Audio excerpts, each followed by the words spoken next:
Erev Tov les Koulam, et on revient dans notre... Ben c'est ça, Vena Fourou complètement. Et on est lancé pour une étude spéciale Purim ce soir. On sort 2 secondes de Perek Relek pour rentrer Bechag à Purim. Alors la vérité, c'est que qu'est-ce que vous ne savez pas sur Purim? On sait déjà tout.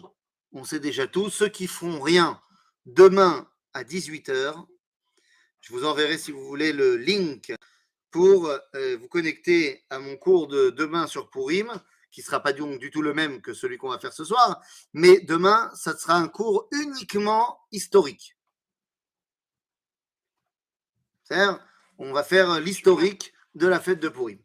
En tout cas, ce soir, on ne va pas parler de ça. Ce soir, j'aimerais qu'on évoque ensemble une réalité de la fête de Purim qui est un petit peu méconnue. Omer Sefer HaZohar, dans une partie du Zohar qui s'appelle Raya Dimneinuta, nous dit la chose suivante. Talmid Chacham Nikra Shabbat. Talmid Chacham Nikra Shabbat. C'est le langage du Zohar de Talmid Chacham Keyom Shabbat. Qu'est-ce que ça veut dire que Talmid Chacham Nikra Shabbat? Explique le Sfat Emet, le rabbi de Gour. Il dit la chose suivante. Shabbat, c'est Rosh HaMoadim. C'est le premier dans la liste des Moadim, des fêtes dans lesquelles on rencontre Akadosh Baruch Hu. Eh bien, le Talmid Chacham, lui aussi, quelque part, il est Moed. Puisque lui aussi, quelque part, grâce à lui, on va rencontrer Akadosh Baruch Hu. On va se connecter à Akadosh Baruch Hu. Ah, est-ce que c'est Nachon pour tous les Talmidei Chachamim?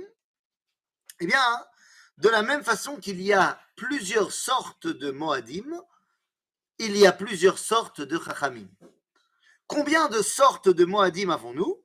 Eh bien, nous avons Shabbat et Moadim. Quelle est la différence entre Shabbat et les Moadim?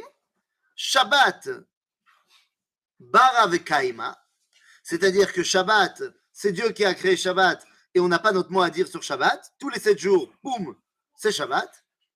Alors que les Moadim, eh bien, c'est Am Israël qui va déterminer quand a lieu le Moed.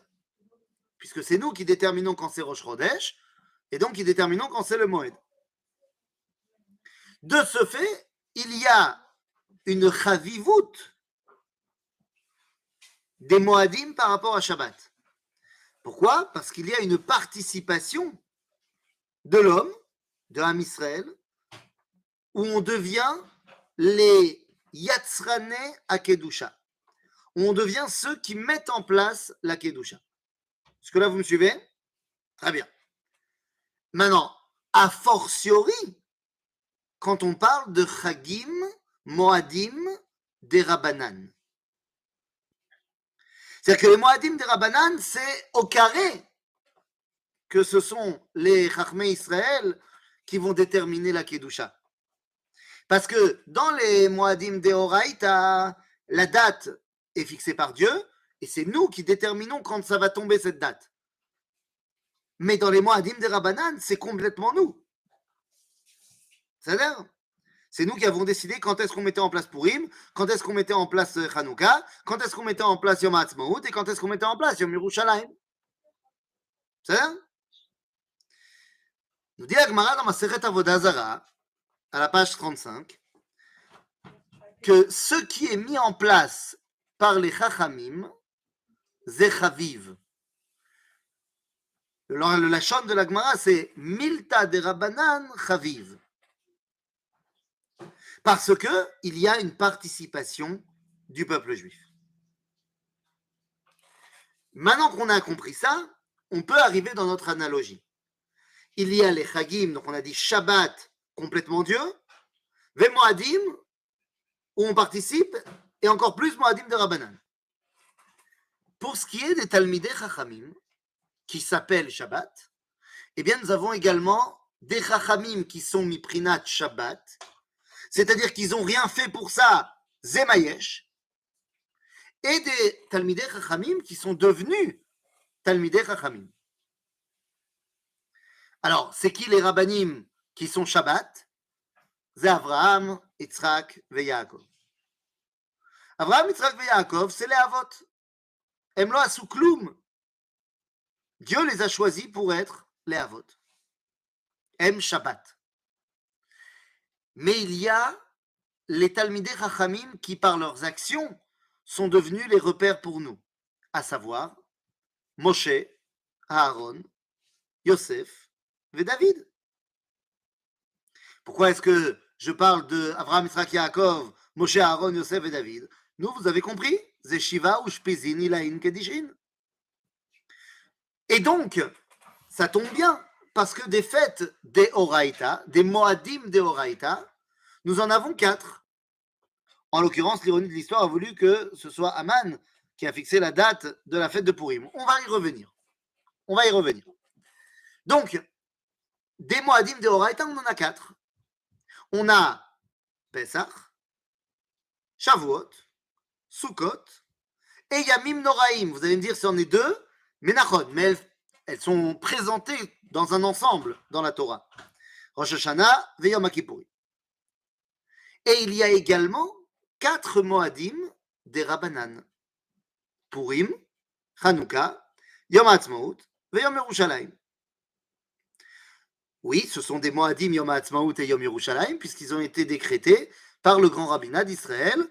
Ils sont donc maintenant faisant partie de la tradition des Moadés Israël. C'est-à-dire, celui qui ne les fête pas fait une erreur. De la même façon que celui qui annulerait Hanouka, c'est une erreur. Donc, très bien. Si on a 4 Chachamim et 4 Moadim, eh bien vous comprenez où je veux en venir. Il y en a un pour chacun. L'Admout, qui est l'Admout rattaché à Pesach, c'est Yosef Hatzadik. Parce que c'est Yetzia Me'avdut Lecherut, et il s'agit de la Géoula physique du peuple juif, qui est l'apanage de Mashiach ben Yosef. Après, nous avons Shavuot. Bon, Shavuot, c'est pas shoot. C'est Moshe qui nous donne la Torah. Sukkot, c'est Anané Kavod, c'est Aaron HaKohen. Et enfin, les journées où on est Mamlich et Akadosh Baruch Hu, Rosh Hashanah et Yom Kippourim, eh bien, c'est David HaMelech. Pas shoot. Mais vous voyez certainement où je veux en venir une deuxième fois, c'est que ces 4 personnages correspondent également au Moadim des Rabbanan. Pour Yom Yerushalayim, c'est facile, c'est David. C'est sa ville, Mel Malchut Israël. Yom Ha'atzmaut, la Géoula physique, encore une fois, Yosef Hatzadik.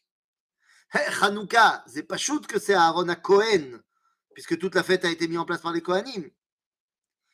Et enfin, après, je ne sais pas combien de minutes d'introduction, 8 minutes 30 d'introduction, eh bien vous aurez compris que tout ceci a été mis en place pour que nous arrivions à Moshe Rabbeinu, qui est le Chacham de Purim par excellence. La fête de Purim, c'est la fête de Moshe Rabbeinu. Il est le personnage le plus adéquat pour Purim. J'en veux pour preuve, eh bien, que tout simplement, Moshe Rabbeinu, le jour de Purim, c'est sa Brit Mila. Il est né le 7 Adar. Donc, sa Brit Mila, c'est le jour de Purim. Vous allez me dire, mais non, le Midrash nous dit que Moshe, il est né Ma'oul. Il est né avec la Brit Mila. Je répondrai, d'accord, mais même quelqu'un qui est né avec la Brit Mila, il se doit quand même de faire ce qu'on appelle Atafat Dam. Il doit faire sortir une goutte de sang. C'est-à-dire qu'il y a quand même une Brit Mila. Donc, Moshe Rabbeinu fait partie intégrante du Ham Israël, Bechag HaPurim, le 15 Adar. Et donc, vous comprenez pourquoi c'est cette personnalité-là qui est tellement centrale à Purim. D'ailleurs, c'est marqué dans la Megillah. Dans la Megillah, au chapitre tête, verset Kaf Gimel, il y a marqué Vekibel haYehudim et asher echelu la'asot. Alors, on ne le lit pas comme ça. C'est ce qui a marqué dans la Megillah. Mais nous, on lit Vekibelu à Yehudim. Il y a un correctif. Parce qu'effectivement, Yehudim, c'est au pluriel. Donc ça ne peut pas être Vekibel, ça doit être Vekibelu. Ron, Pachout. Ouais, vous êtes avec moi? Nous dit le Sefer HaZohar, c'est dans la parashat Kitissa. On dit, Mazé Vekibel à Yehudim, Misé Echad Shekibel. C'est qui celui qui est un et qui a reçu? C'est Moshe Rabbeinu. C'est ça? Donc Moshe Rabbeinu est directement lié à la fête de Purim. Il semblerait que c'est la Torah de Moshe qui est la plus propice à l'époque de Purim. Vous le savez, nous avons étudié cela des dizaines et des dizaines de fois, donc vous le connaissez par cœur. Vous savez qu'il y a une grande différence entre deux Torotes qui sont toutes les deux nécessaires pour avoir une vision globale de la volonté divine, mais qui sont complètement différentes. La Torah de Moshe d'un côté et la Torah de Aaron de l'autre. Pourquoi je dis qu'on a besoin des deux pour avoir un véritable dévoilement divin? Eh bien, tout simplement parce que dans la Torah, dans la paracha de Bo, on va nous dire tout simplement Daberu el koladat bene Israël. Mais c'est Daberu, dit Rashi, Vechi Aaron medaber, alors kvar neemar ata tedaber. Ela choltim kavod זה לזה. משה שואל את אהרון מה שמעת, ואהרון שואל את משה מה שמעת, והדיבור יוצא מבין שניהם. En d'autres termes, Moshe et Aaron entendent la parole divine, et ils se demandent l'un l'autre, qu'est-ce que toi t'as compris, qu'est-ce que toi t'as compris, et la volonté divine sort d'entre les deux. Nous avons donc besoin de la Torah de Moshe d'un côté, et la Torah de Aaron. Mais quelle est la différence entre ces deux Torahs? Eh bien, on le sait très bien. La Torah de Moshe est une Torah intransigeante. Une Torah moutar, moutar, assour, assour. Alors que la Torah de Aaron, c'est une Torah qui est prête à descendre avec le fauteur pour l'élever. On voit ça avec la faute du veau d'or, évidemment. Maintenant, celui qui a gardé la qualité de Aaron, de temps en temps transgresser la halakha pour faire tchouva aux gens, c'est le prophète par excellence. Les Nevi'im, ils ont le droit, de temps en temps, d'annuler une Torah temporairement pour faire teshuva et faire teshuva, au Am Israël. Exemple classique, Eliyahu Be'ara Carmel, qui fait le test des prophètes. Est-ce que ce sont les prophètes de Baal ou lui qui est le prophète du vrai Dieu? Et on fait un test et on fait un sacrifice à Dieu, un sacrifice à Baal, et voyons voir où le feu va descendre. C'est interdit par la Torah car nous sommes à l'époque du Beth Amikdash, et faire un sacrifice à l'extérieur du Beth Amikdash, c'est karet. Mais Eliyahu, lui, il a le droit. Ça donne? Le problème, c'est que ceci marche uniquement lorsqu'il y a des prophètes. Or, à l'époque de Purim, c'est l'arrêt de la prophétie. L'époque de Purim, c'est le moment où il n'y a plus de prophétie. Nos sages verront même dans la personnalité de Mordechai, Malachi, le dernier des prophètes. Et que nous dit Malachi, Besefer Malachi, chapitre 3, verset Kavbet, Zichru Torat Moshe Avdi. C'est Zichru Torat Moshe Avdi, Torat Moshe, et non pas Torat Aaron. Parce que dans une époque où il n'y a plus de névoie, eh bien on ne peut plus prendre la Torah de Aaron, il faut se cantonner à la Torah de Moshe. Ainsi, eh bien, la période de Purim est d'autant plus propice au dévoilement de l'identité de Moshe.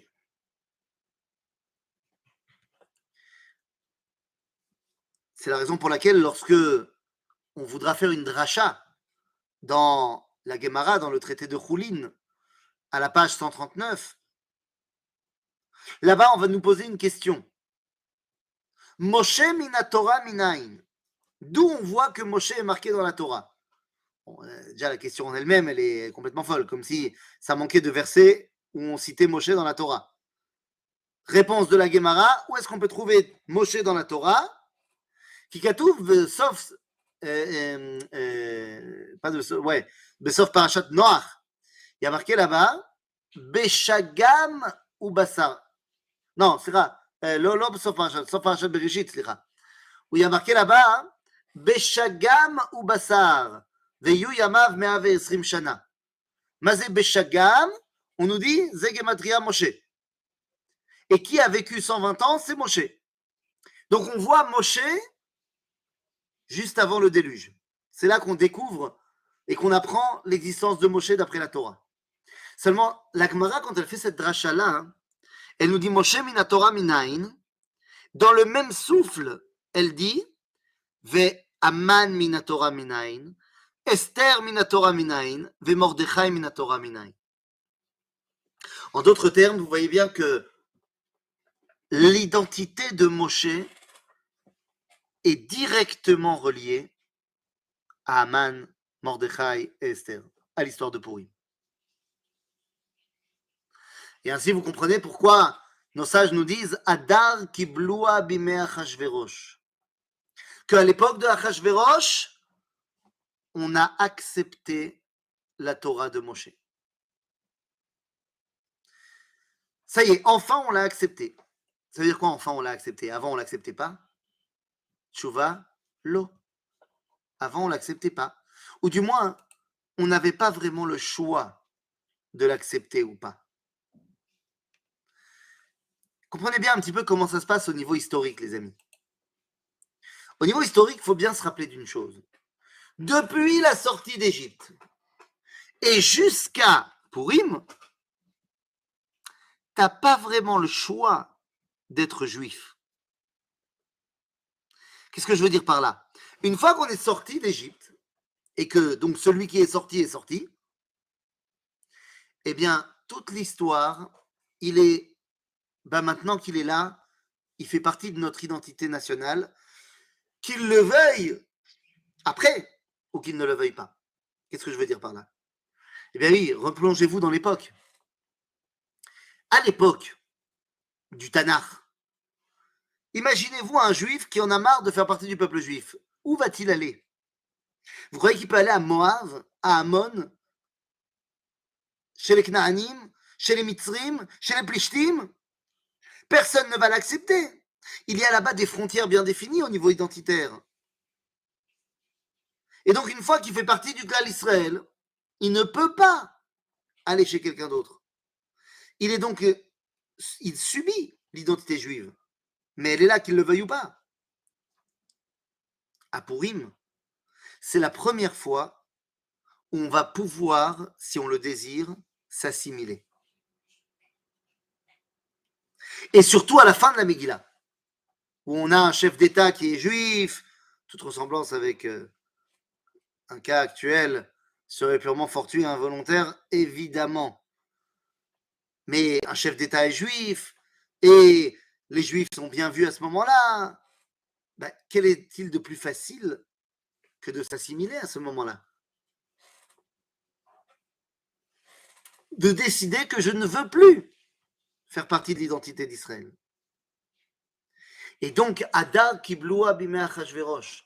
À l'époque de Purim, on a accepté de nouveau, mais cette fois Beratson, de continuer à faire partie de l'identité d'Israël. C'était pas obligatoire, mais on l'a accepté. Donc on a dit Moshe, son identité est directement liée à la fête de Purim. Mais ça va au-delà de cela. Ils sont également liés, Moshe et Purim, dans ce qui leur manque. Quel est le manque de Moshe? Si vous deviez mettre l'accent sur une chose qui manque à Moshe Rabbeinu. Peut-être pas être rentré en Israël. Ben évidemment. Ce qui manque à Moshe, c'est la terre d'Israël. Et c'est exactement ce qui manque à la fête de Purim. La fête de Purim est une fête de galoute. qui commence. Un truc que j'ai pas compris, Oui. c'est qu'il y a apparemment des tons de Yocheved, de Myriam, à Tibériade, de tout le monde, de Tipora, sauf de Moshe en fait. Bon, d'abord, tu as compris que toutes ces tombes-là, elles sont extrêmement récentes. Ah ok. C'est-à-dire que, c'est récente. C'est récent qu'on te dit, ah bah tiens, ça c'est la tombe de. Deuxièmement, il y a de fortes chances que, historiquement parlant, ils aient été enterrés dans le désert quand ils sont morts. Maintenant, même si tu me dis qu'ils les ont ramenés avec eux, ce en quoi je doute, Moshe, non. C'est ça. Donc, c'est-à-dire que Moshe, quoi qu'il arrive, lui, il n'a pas la dimension de connexion avec la terre d'Israël. Et il en va de même pour Purim. Purim, c'est une fête de galoute, de A à Z. On a commencé la fête en exil, elle s'est déroulée en exil, et on termine la fête, on est toujours en exil. Et c'est pour ça qu'on ne fait pas le halal d'ailleurs. Et c'est pour ça qu'on ne fait pas le Hallel, exactement. Puisqu'il y a marqué dans le Hallel la première phrase, Alléluia, Alléluia, Avdé Hashem. Et qu'à la fin de l'histoire de Purim, on est Avdé Achashverosh. On est toujours serviteur d'Achashverosh. Ein Malaasot. Bon, vous comprenez que cette phrase-là, elle est lourde de sens et de conséquences. Vous allez dire encore que je suis un provocateur. Mais moi, j'ai une fâcheuse tendance, et Bémet, je vous le dis, quoi, j'ai une fâcheuse tendance à Bémet croire que nos textes disent la vérité. J'ai une fâcheuse tendance à vouloir les amin bédivré à Torah ve bédivré Chazal. Il y a peut-être des gens qui n'ont pas confiance dans les divré Chazal, avala niken. À l'époque de Purim, la majorité n'est-elle pas assimilée? Attends, il me manque la fin. Attends, je vais te retrouver dans le chat. Où es-tu, chat? Voilà. À l'époque de Purim, la majorité n'est-elle pas assimilée puisqu'ils ont refusé de monter reconstruire le temple malgré l'autorisation du roi précédent? Nous, c'est exactement ce dont on parle. À Purim, le choix de est-ce qu'on s'assimile jusqu'au bout ou est-ce qu'on décide d'avoir une nouvelle identité, une nouvelle impulsion, c'est à ce moment-là que le choix va être fait. J'y reviens dans une seconde, si tu permets. Je reviens à ce que je disais tout à l'heure. J'ai une fâcheuse tendance à avoir cette émouna dans les paroles de nos textes et de nos sages. Si on nous dit, dans l'Agmara, Maseret Megillah, page 14, qu'on ne peut pas dire le Hallel parce que il y a marqué Alléluia, Alléluia, Avdé Hashem, et que nous on est Avdé Achashverosh, ça veut dire qu'on n'est pas Avdé Hashem. Ça veut dire que quand on est en exil, on ne peut pas être serviteur d'Akadosh Baruch Hu. Maintenant, et qu'est-ce qu'on fait avec tous les gens qui sont très religieux pendant l'exil? Les rabbanim, les rochers et shivot de Babylone. Et Malassot, ils le savent très bien. C'est le Talmud de Babylone qui a écrit cette phrase. Donc il ne se cherche pas d'excuses. Il sait très bien que lorsque tu es à Babylone, tu as beau être religieux avec des péotes et un chapeau, tu es supervisé spirituellement par ce qu'on appelle Sar Ha'umma, par on va dire la force spirituelle qui gère la nation dans laquelle tu es. Or, lorsque tu es en Eretz Israël, tu es dirigé directement par Akadosh Baruch Hu. C'est une réalité. Maintenant, pour revenir à ce que tu disais, donc ça veut dire qu'à l'époque de Purim, on est tous assimilés. Nachon. Et à la fin de la Megillah, il y a un choix. Puisque à la fin, pendant la Megillah, a été clairement remis en question le statut des Juifs. C'est-à-dire, si avant la Megillah, avant le Mishté, les Juifs pouvaient s'assimiler tranquillement, à la fin de la Megillah, il apparaît évident que le statut des Juifs a été remis en cause. Alors, au final, ça s'est bien fini pour nous. Mais évidemment que le côté juif des gens a été mis en surbrillance. C'est-à-dire, vous avez lu le même texte que moi. Donc, après la Megillah, que Mordechai est vice-roi, la question se pose. Est-ce que je continue à rester à Shushan Abira et je continue à m'assimiler, ou je décide l'autre option Et je vais venir une quinzaine d'années plus tard avec Ezra et Nehemia.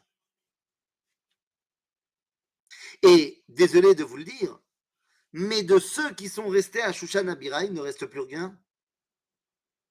De ceux qui sont partis à Ezra et Nehemia, avec Ezra et Nehemia, hein, eh bien, c'est développé Baït Sheni, l'époque du Second Temple. C'est-à-dire, alors vous allez me dire, non, mais il y avait encore des gens qui sont restés à Babylone. Oui, mais c'est pas la grosse communauté de Babylone qui va donner le Talmud de Babylone, c'est après la destruction du Second Temple.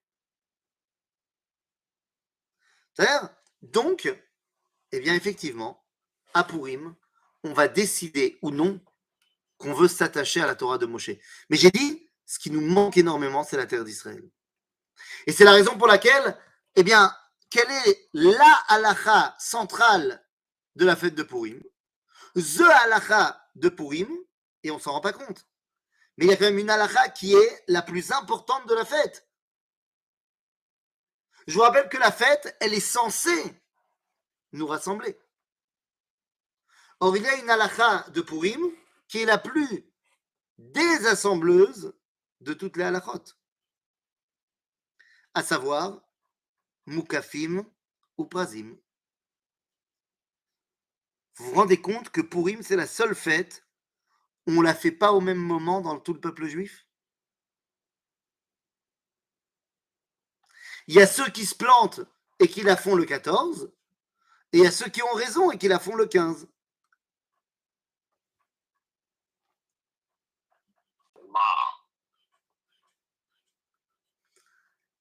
Mais attendez, 2 secondes.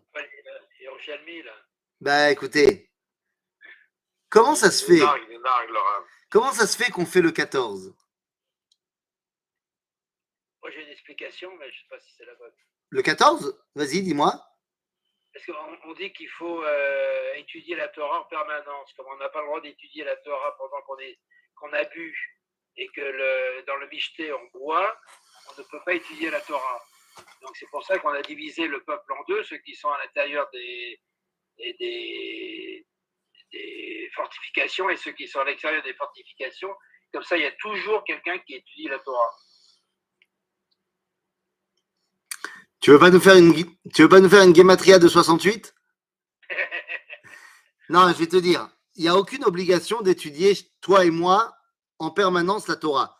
Toi et moi, on doit étudier tous les jours la Torah, mais on ne doit pas étudier toute la journée. Mais non, mais il faut qu'il y ait toujours quelqu'un qui étudie. Or que comme la totalité des gens... Attends, 2 secondes. Ça veut dire quoi? Il faut qu'il y ait tout le temps quelqu'un qui étudie. Bah, on dit que ouais. le tien, si les enfants étudient. Nachon. Et comme tu le sais, tout le monde étudie tout le temps. Il n'y a jamais un problème de ça.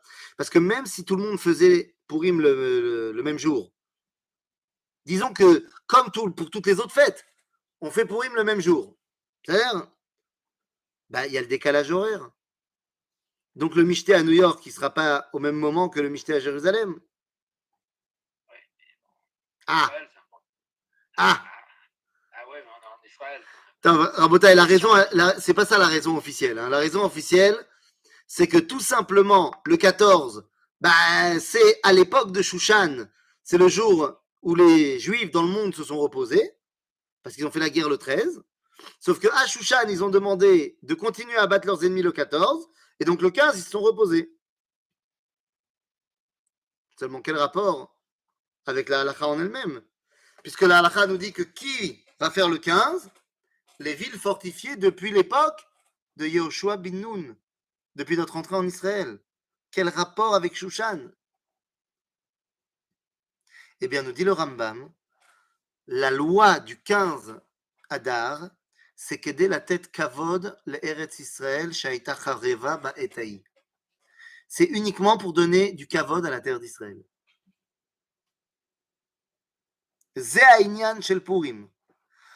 D'ailleurs, pourquoi c'est le 14? Les fêtes, elles sont le 15 normalement. Le 15 Nissan, le 15 Tishrei, le 15 Shvat, le 15 Iyar. Il n'y a que des fêtes le 15. Parce que c'est la pleine lune, c'est le moment de la force du mois. Ma'akesher 14. Il semblerait que comme la fête n'est pas à sa place, elle n'est pas à son heure normale. C'est un peu comme Moshe, qui a un problème aussi avec sa montre. Vayaraham ki boshesh Moshe, la redet minahar. Moshe aussi, il a un problème de géographie. Il n'est pas au bon endroit. Vous comprenez à quel point la Torah de Moshe, c'est la Torah de Purim. C'est la personnalité de Purim. Alors c'est la raison pour laquelle, eh bien, Moshe va nous donner un enseignement qui est l'enseignement de Purim. Vous savez, dans la paracha de Kitissa, hein, en général, on la lit à la bord de Purim. Bon, là, c'est une année à 13 mois, mais normalement, Kitissa tombe très souvent à côté de Purim. Dans la paracha de Kitissa, on nous raconte que Moshe est arrivé au top de sa carrière spirituelle. Il a été parlé avec Dieu et il a reçu les deuxièmes tables de la loi. Folie. Extraordinaire, Moshe. Et à ce moment-là, Rabotai, qu'est-ce qui se passe? Eh bien, nous dit la Torah. Nous dit la Torah dans le livre de Shemot, au chapitre 34, que lorsque Moshe descend du Har Sinaï, pour la deuxième fois ou troisième fois, avec les deuxièmes tables de la loi, Katouv, ou Moshe lo yada, ki karan or panav. Et Moshe ne savait pas. Moshe ne savait pas que son visage éclairé. Mais Moshe ne savait pas lorsque son visage éclairé. En français, ça veut rien dire. En hébreu, ça veut tout dire. Moshe a atteint la dimension de la Torah de Purim qui est Ad Delo Yada. La dimension de Purim, c'est Chaya Vinish le Besume Bepuraya Ad Delo Yada Ben Arur Aman le Baruch Mordechai. Le seul qui a atteint cette dimension de Ad Delo Yada, c'est Moshe. Ou Moshe Lo Yada. Kikaran Orpanav. Lorsque sa face éclairée, eh bien, ça montrait qu'il était arrivé à cette dimension de Delo Yada. Maintenant, qu'est-ce qu'ont fait les Bnei Israël lorsqu'ils ont vu le visage de Moshe éclairé? Qu'est-ce qu'ils ont fait les Bnei Israël? Pas Moshe. Les Bnei Israël, qu'est-ce qu'ils ont fait? Ben, ils ont eu peur. Tu m'étonnes. Tout d'un coup, il y a Moshe qui devient radioactif. Tchernobyl. Ça fait un peu peur. Donc, on recule. Et là, qu'est-ce qu'il a fait Moshe? Non, Jacques, ne fais pas ton geste. Parce que non, il n'a pas mis de masque. Tout le monde dit qu'il a mis un masque. Non, il faut lire le texte. Il a dit à tout le monde, venez ici, je ne mords pas. Et il leur a enseigné la Torah sans masvé, sans masecha. Et nous dit la Torah qu'une fois qu'il a eu terminé de leur enseigner, Vayasem al panav masvé. Une fois qu'il a terminé d'enseigner, il mettait un masque. Pourquoi? Parce qu'il voulait enseigner au peuple juif qu'il y a une Torah sans masque, une Torah dévoilée, et il y a aussi une Torah voilée, une Torah masquée. Une Torah de Ad Delo Yada. Et cette Torah-là, il ne l'a pas enseignée à tout le monde. Mais elle existe. En d'autres termes, Moshe Rabbeinu, il est le personnage principal, j'ai envie de te dire, de la Megillat Esther. Le personnage principal de la Megillah. Les amis, Ad Kedekar, que nous dit la Megillah, Ki gadol Mordechai bebet hamelech. Ce verset fait référence directement à un autre verset dans le livre de Shemot. Gamaish Moshe gadol meod be'eretz Mitzrayim. Le dirigeant juif a une place de choix chez les Goïm. À tel point, on veut faire la référence la corrélation entre la Torah de Moshe et la Torah de Mordechai, de Purim, qu'on dit que la Megillat Esther, elle a besoin d'un sirtout, comme la Torah de Moshe. Elle a besoin de faire des lignes dans le parchemin, comme pour la Torah de Moshe. Alors les amis, Purim, c'est la journée de Moshe, on a compris. Mais quelqu'un a dit, c'est quand même bizarre parce que la date, elle a été fixée par Aman, Bidiouk. Elle n'a pas été fixée du tout par Aman. Elle a été fixée par le pour. Ipil pour ou agoral.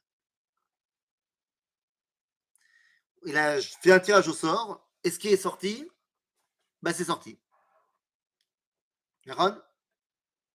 Maintenant, le goral, on a tous l'impression que à goral, c'est machou, c'est un déterminisme, c'est la main de Dieu, elle est partout. À goral, c'est le moment où Akadosh Baruch Hu, il décide de se dévoiler par l'intermédiaire du hasard.